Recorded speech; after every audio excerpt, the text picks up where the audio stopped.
In his response to the motion of thanks to the President's address, Prime Minister Narendra Modi delivered a 90-minute-long speech in the Rajya Sabha. He, of course, outlined Modi government 3.0, emphasizing his commitment to a Viksit Bharat, but he also continued his strong scathing attack against the Congress, particularly the Congress party's criticisms regarding reservation policies. Prime Minister Modi yet again quoted Nehru in this case. He cited a letter written by Jawaharlal Nehru to states where the former Prime Minister expressed reservations about the concept of quotas in government employment. Prime Minister Modi asserted that Congress would struggle to secure even 40 seats in the forthcoming Lok Sabha elections. We have some key questions to ask with respect to his speech, but first, let's listen in to the key excerpts. Nehru ji कहते थे अगर SC, ST, OBC को नौकरियों में आरक्षण मिला तो सरकारी काम का स्तर गिर जाएगा। अगर उस समय सरकार में भर्ती हुई होती और वो प्रमोशन करते करते आगे बढ़ते तो आज यहां पर पहुंचते। सभापति जी, ये कोर्ट में पढ़ रहा हूं, आप वेरीफाई कर सकते हैं। मैं पंडित नेहरू का कोर्ट पढ़ रहा हूं। कांग्रेस ने जम्मू कश्मीर के एससी, एसटी, ओबीसी को 7 दशकों तक उनके अधिकारों से वंचित रखा। मुझे प्रसन्नता इस बात की थी कि माननीय खड़गे जी काफी लंबा और बड़ी इम्तिहान वजह से शांति से बोल रहे थे। समय भी काफी लिया था। तो मैं सोच रहा था कि आजादी मिली कैसे, इतना सारा बोलने की आजादी मिली कैसे। तो मैं सोच तो रहा था, लेकिन बाद में मेरे ध्यान में आया कि 2 स्पेशल कमांडर जो रहते ना उस दिन नहीं थे। लेकिन एक बात खुशी की रही, उन्होंने जो 400 सीट एनडीए के लिए आशीर्वाद दिया, इन आशीर्वाद को, आपके आशीर्वाद मेरे सर आंखों पर। आदरणीय सभापति जी, मैंने भी एक प्रार्थना की है, और प्रार्थना तो कर सकते हैं और मैं तो करता रहता हूं। पश्चिम बंगाल से आपको जो चैलेंज आई है,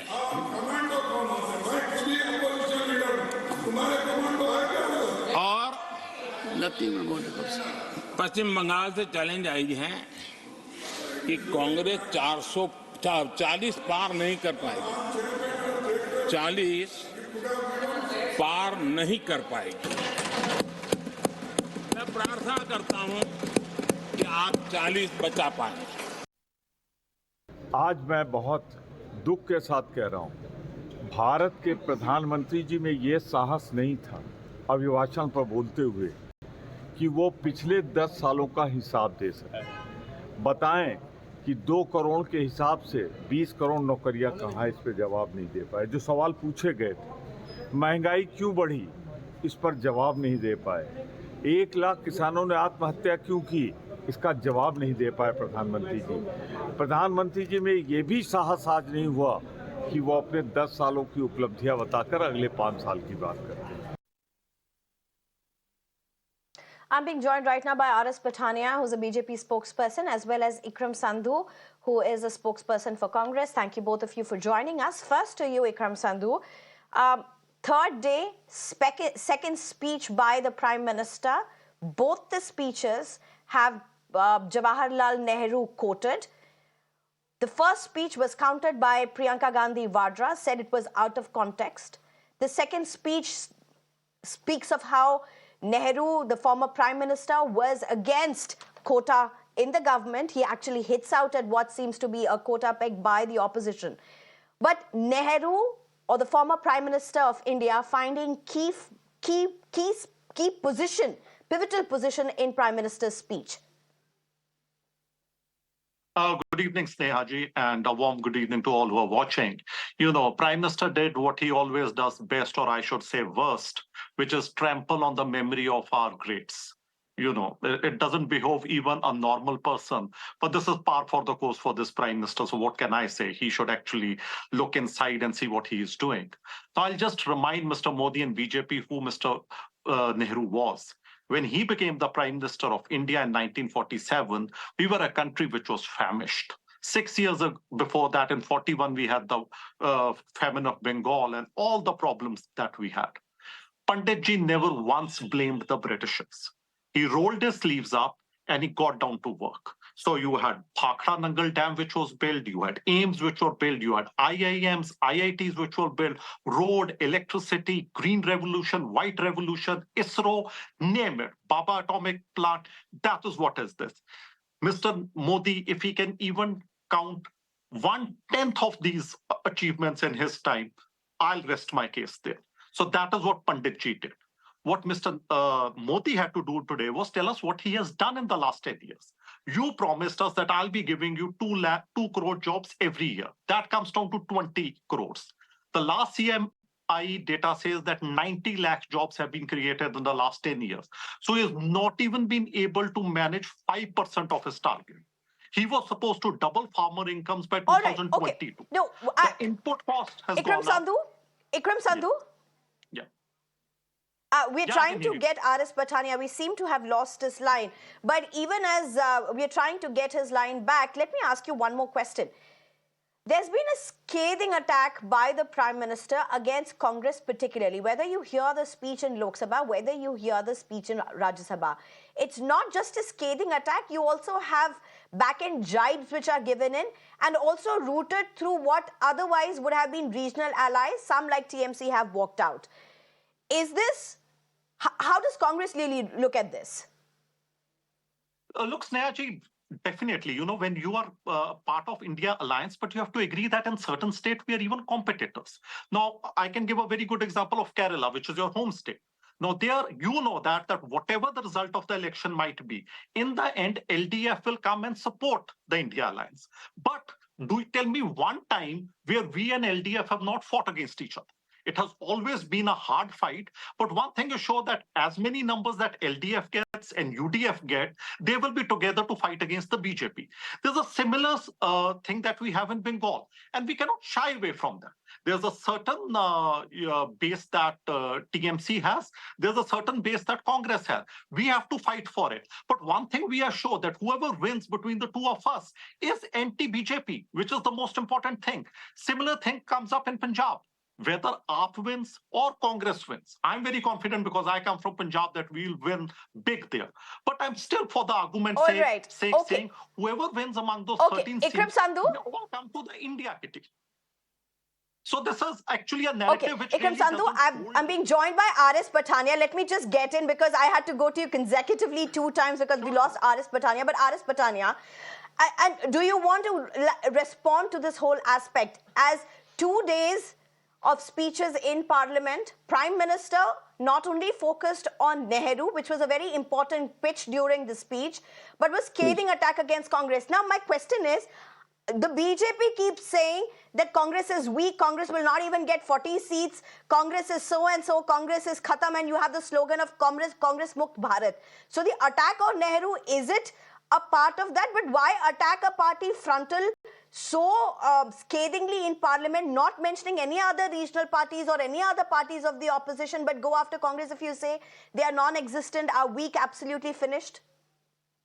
Sneha, I'll answer your question, but my very humble submission to discuss, to debate and deliberate is the very essence as well as edifice of a healthy democratic setup. And Parliament is the biggest forum on which facts should be brought before the public view and a healthy discussion should take place. Pradhan Mantri ji has placed on record a letter written by Jawaharlal Nehru ji. Jawaharlal Nehru, with due respect to his contribution, I'm not negating to his contribution to independent India, but he needs to answer his rulings and his stands on Hindi, Chini, Bhai, the way he dealt Jammu and Kashmir, why SCs, STs and OBCs still tottering for reservation in To Jammu and answer, Kashmir fair for 7 enough. decades. Is this the Jammu Kashmir model Congress promises to? So question is not about attacking a particular Congress. Question is the way Bharatiya Janata Party fought for justice. Sabka Saath, Sabka Vishwas, Sabka Vikas. This is how Bharatiya Janata Party brought Jammu and Kashmir out of the darkness. This is how Bharatiya Janata Party fought a big battle down the lane. We brought a white paper on as to why and as to how and under what circumstances the economy of this country couldn't bloom up. Why couldn't we even wish to become the world's second largest or third largest economy? Why Gulami ki manasikta, the colonial mindset? Why the budget was presented at a particular day Your answer to in the the first, evening? I have a Why counter to that, but before I ask you my second question, do you want to answer the earlier question that we said? If Congress is anyways finished, this BJP's agenda is a Congress Mukt Bharat. If you anyway say that Congress is not even going to get 40 seats, or Prime Minister said he's praying that Congress gets at least 40 seats, if you think that Congress is down to nothing at all, it's a finished party whatsoever, if that's what you think, why only attack Congress visibly every time? The most scathing attack on Congress and not even mention the other regional parties or other opposition parties. Are you equating then the opposition is to Congress? There is a water thin distinction between attacking a particular political party and projecting your own viewpoint and projecting indicate why this country couldn't bloom and blossom up. So we need to make a value judgment comment on the historic blunders, on the major Nehruvian blunders. Also, we need to tell the country why this country was not able to bloom and blossom. That is one aspect of the matter, and we still stick to touch even the magic 40 this time. The way this country has been divided, the way separatist, divisive strings have been played on the political landscape of India, the way this country was run in the 7 decades. This is a lead question, and the Janmanasa of Bharat, and particularly the new voters, those who have become voters in the voters of 2014, they need to come to know how this country was being done. This is in that effort and in that Okay, we seem to have some audio issues with Aris Patania. We'll try and sort that audio issue. But Ikram Sandhu, if I can just come to you. Aris Patania, there seems to be some audio issue with you. My team will try and sort that out. But Ikram Sandhu, if I can get you in. Now, do you see a strategy that is unfolding and has been unfolding with the BJP for a considerably long time? Is it becoming increasingly embarrassing for the Congress? And why do I ask that question? BJP very well knows to make inroads in certain regional pockets, the regional parties are becoming very important. They hold crucial innings, and therefore, if you see the regional parties, their importance in regional spaces has only increased. India Alliance has many of these regional parties as their alliance, but you've had some big embarrassments, say for TMC. The way Mamata Banerjee has alleged she was treated and how she has walked out saying that she's going to contest alone. And not just that, we know what happened in Bihar and even other areas where there has been discomfort that's been reflected. Is BJP strategizing in such a way that it becomes increasingly difficult and embarrassing for Congress to even lead the regional alliances with India as part of the India Alliance? Snehaji, as you're talking about Bengal, I've already explained it earlier, but I'll again reiterate it. How many seats does India Alliance have in the Lok Sabha from Bengal? It is 24, 22 to the TMC and 2 to the Congress. They're all together. So that is what I'm saying. Like, this is not even an issue here.